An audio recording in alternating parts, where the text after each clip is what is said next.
Previous class रे आम लौकिक साहित्य आलोचना करूँ। लौकिक साहित्य कौन थिला कि यही लौकिक साहित्य साधारणतः कौन होता है कि सामाजिक रीतिनीति गुड़ाक आलोचना करा जाए हाँ कि नहीं कौन होता समाज में घटुवा जो घटना जमी सामाजिक रीतिनीति है विवाह प्रथा है बुझेगा कि ना स्त्री धन विवाह कलापर जड़े स्त्री धन पाइब ना ना आदि संबंध में आलोचना करा कौटे लौकिक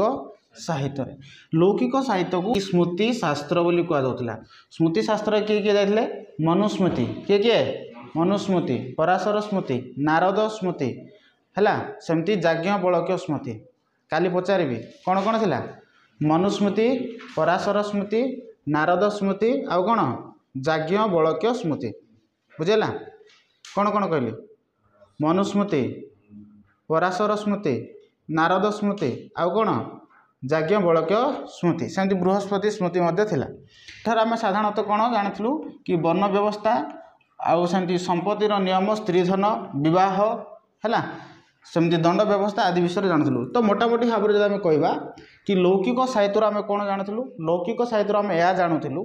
कि समाजर जो रीतिनीति जो प्रचलन थिला से संबंध में आम जानूँ कौथरू लौकिक साहित्य। जो मैंने वीडियो देखुंत जदि व्हाट्सएप चैनल रे जॉइन करना व्हाट्सएप चैनल रे जॉइन करूँ टेलीग्राम ग्रुप रे जॉइन करूँ डिस्क्रिप्शन बॉक्स रे अच्छे चैनल को लाइक करूँ शेयर करूँ और सब्सक्राइब करूँ। ऑनलाइन बा ऑफलाइन क्लास करने चाहते जदि ऑफलाइन क्लास करने चाहते जो मैंने फुलवाणी रोचंती फुलवाणी जो मैंने रोचंती जदि ऑफलाइन क्लास करने चाहते ताले यही नंबर कॉल करेंगे 7657066769 और 7656935748 रे ए नंबर कॉल करूँ। लौकिक साहित्य जोड़ा थिला हाँ ना नहीं यही लौकिक साहित्य सेमती आहुरी मध्य लौकिक साहित्य अच्छी से लौकिक साहित्य होची कौटिल्य द्वारा रचित अर्थशास्त्र कौन कौटिल्य द्वारा रचित अर्थशास्त्र यही कौटिल्य द्वारा कौन रचना कराइला अर्थशास्त्र आउ एटा कहा समय रचना कराइला चंद्रगुप्त मौर्य समय क्या समय रचना कराइला चंद्रगुप्त मौर्य जो मगधर चंद्रगुप्त मौर्य शासन करते से समय तांकर गुरु थिले किए चाणक्य तांकर गुरु किए थिले चाणक्य चंद्रगुप्त गुरु किए थिले चाणक्य से कौन कले अर्थशास्त्र रचना करते कौन रचना करते अर्थशास्त्र रचना करते जो अर्थशास्त्र रचना करते एठारे साधारणतः गुप्त जुगर शासन व्यवस्था संबंध में आम जाना गुप्त जुगर केमती शासन करा से विषय जानू है सेमती दंडनीति व्यवस्था विषय जनाऊला वैदेशिक शासन विदेश देश मान सहित से किपरि संपर्क थिला अर्थनैतिक व्यवस्था आदि विषय आम कौट जानूँ अर्थशास्त्र। अर्थशास्त्र किए लिखते कौटिल्य अर्थशास्त्र किए लिखते कौटिल्य आपको चाणक्य बोली कहुच्छी विष्णुगुप्त चाणक्य बोली कहुच्छी कौन कहुच्छी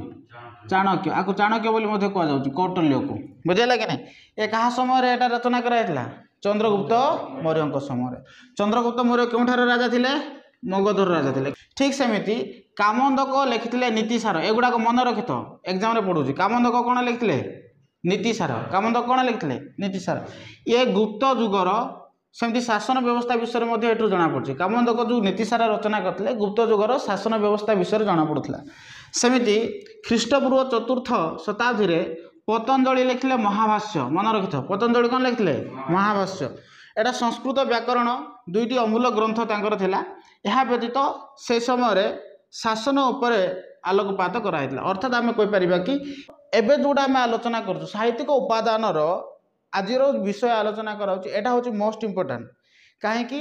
एठारे केते गुड़िए लेखक मानकर ना अच्छी किए कौन लिखिते से गुड़ाक आमको मन रखा पड़ो बुझेगा कि नहीं कारण मल्टीपुल एगुड़ाक बेस पड़ूँ। ओके मत कहे कौटिल्य कौन पुस्तक लिखिते अर्थशास्त्र कौन लिखिते अर्थशास्त्र कौन लिखिते अर्थशास्त्र कामंदक कौन लिखिते नीतिसार कामंदक कौन लिखिते नीतिसार सेमती पतंजलि कौन लिखिते महाभाष्य पतंजलि कौन लिखिते महाभाष्य एटा क्यों समय लिखिते ख्रीष्टपूर्व चतुर्थ शताब्दी रे केबे ख्रीष्टपूर्व चतुर्थ शताब्दी रे एटा रचना कराइଥିଲା। यदि लौकिक साहित्यर अन्यतम अंग थिला साहित्य रचना कौन कौन देख ए समय बहुत राजा एवं सेमानकर कृति विषय रचना करा जाउतला सेगुड़ाक साहित्य स्थान दि जाए अर्थात मोटामोटी भाव में कहवा लौकिक साहित्य कहले कौन जी सब साहित्यिक रचना गुड़ाक सब गुड़ाक लौकिक साहित्यर अंग बुझेगा कि नहीं। साधारणतः ये जो लौकिक साहित्य जो गुड़ाक थिला राजा मानकर कृतित्व विषय बेसी आलोचना करा जायतिला कौन राजा मानकर कृतित्व राजा माने से समय कौन कौन करते से विषय अनेक गुड़ाए साहित्यिक उपादान आम जापर जमी आम कहली आम अर्थशास्त्र जमी जना पड़ा चंद्रगुप्त मौर्य समय शासन व्यवस्था कामंदक लिखिते नीतिसार लिखिते हाँ कि नहीं सेटा भी गुप्त जुगर शासन व्यवस्था विषय जना पड़ूला पतंजलि लिखिते महाभाष्य मन रखिथ एगुड़ाक ना विशाखा दत्त लिखिते मुद्रा राक्षस मन रखिथ विशाखा दत्त कौन लिखिते मुद्रा राक्षस विशाखा दत्त कौन लिखिते मुद्रा राक्षस एटा चंद्रगुप्तर कृतित्व विषय एटारे वर्णना करा जायछि चंद्रगुप्त किपरि राज्य शासन करथिले केमिति तांकर शासन व्यवस्था थिला आदि हम कोठु जानि थाउ मुद्रा राक्षस के रचना करथिले विशाखा दत्त के रचना करथिले विशाखा दत्त मन रखिथ विशाखा दत्तंकर आ गोटे नाटक थिला देवी चंद्रगुप्तम कोन थिला देवी चंद्रगुप्तम हैला एठरे मध्य गुप्त बा चंद्र द्वितीय चंद्रगुप्तंकर पराक्रम विषय एठारे स्थान दिया जायछि सेमती बिल्हण लिखिथिले विक्रमार्क चरित बिल्हण कौन लिखिले विक्रमार्क चरित एठार चालुक्य वंशर नरपति विक्रमादित्य विषय जना पड़े बुझाला कि नहीं बुझाला तो ओके नेक्स्ट देख सेमिति सेपर आहु किछि लौकिक साहित्य थिला से लौकिक साहित्य कौन आर्यभट्ट लिखिथिले आर्यभट्ट कौन लिखिथिले आर्यभट्टम लेख एगुड़ाक आर्यभट्ट लिखिथिले आर्यभट्टम जोटा थिला एटा गणित तथा ज्योतिष शास्त्र थिला बराह मिहिर लिखिथिले बृहत संहिता बराह मिहिर कौन लिखिथिले बृहत संहिता हैला सेमती चरक लिखिथिले कौन चरक संहिता लेख चरक कौन लिखिथिले चरक संहिता सुश्रुतଙ୍କ द्वारा रचित होइतला सुश्रुत संहिता सुश्रुतଙ୍କ द्वारा रचित होइतला सुश्रुत संहिता एगुड़ाक भेषज शास्त्र आम कहि परिबा एगुड़ा कौन भेषज शास्त्र जड़ी बूटी आदि संबंध एठारे स्थान दिया जायतिला मेडिसिन विषय आम एठारे जानि परिबा कौन कौन आम जानिले कि बराहमिहिर कौन लिखिथिले बृहत संहिता बराहमिहिर कौन लिखिथिले बृहत संहिता सेमिति चरक कौन लिखिथिले चरक संहिता चरक कौन लिखिथिले चरक संहिता सुश्रुत कौन लिखिथिले सुश्रुत संहिता सुश्रुत कौन लिखिथिले सुश्रुत संहिता हैला एगुड़ाक को शास्त्र भेषज शास्त्र को शास्त्र भेषज पालकप्य लिखिथिले हस्तायुर्वेद लेख पालकप्य कौन लिखिथिले हस्तायुर्वेद किए रचना करथिले पालकप्य हैला हस्तायुर्वेद सेमती शालीहस्त्र लिखिथिले अश्वशास्त्र शालीहस्त्र कौन लिखिथिले अश्वशास्त्र पालकप्य लिखिथिले हस्तायुर्वेद शालीहस्त्र लिखिथिले अश्वशास्त्र एटा पशु चिकित्सा विषय आलोचना करा जायछि लिखि सारलो वर्तमान बुझ वर्तमान बुझ एठारे जो आलोचना करा जायछि एठारे साधारणतः आर्यभट्ट लिखिथिले कोन आर्यभट्टम एटा साधारणतः गणित तथा ज्योतिष शास्त्र गणित तथा ज्योतिष शास्त्र कोटा आर्यभट्टम आर्यभट्टଙ୍କ द्वारा रचित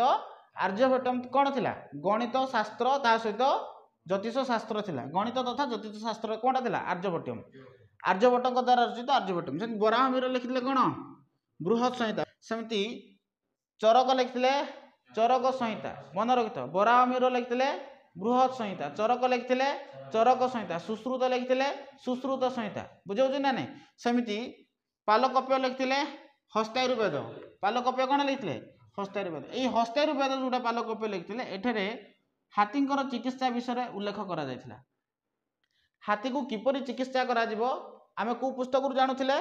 हस्तायुर्वेद आ हस्तायुर्वेद के लिखिथिले पालकप्य के लिखिथिले पालकप्य सेमती शालीहस्त्र लिखिथिले अश्वशास्त्र शालीहस्त्र कौन लिखिथिले